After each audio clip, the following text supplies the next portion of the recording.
Pendant ce temps, les opérations de nettoyage se poursuivent à Etobicoke, 20 jours après un important incendie industriel qui a contaminé un cours d'eau. Le ministère de l'Environnement affirme que le risque de déversement dans le lac Ontario est maintenant sous contrôle. Mais en amont du ruisseau Mimico, les résidents tardent à voir des progrès. Mirna Djukic s'est rendue sur place. Beaucoup de l'huile qui est toute ici.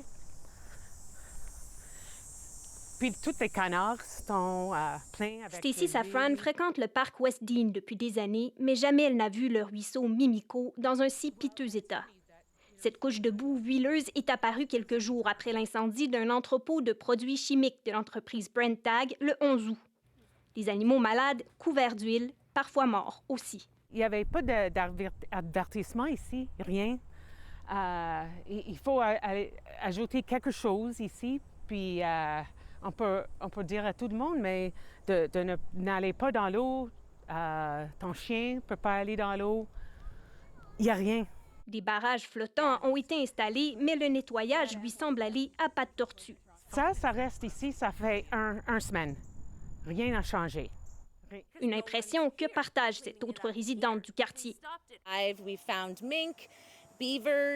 Bisons, castors, canards, on continue de trouver des animaux morts ou en mauvais état chaque jour, raconte-t-elle.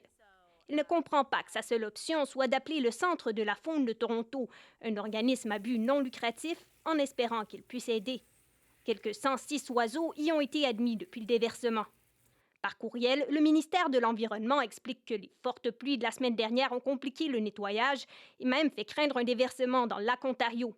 L'eau contaminée qui a atteint l'embouchure du lac est cependant en voie d'être complètement ramassée. La baie Humber devrait être nettoyée dans les prochains jours. Et seulement après cela, le nettoyage du ruisseau pourra commencer. On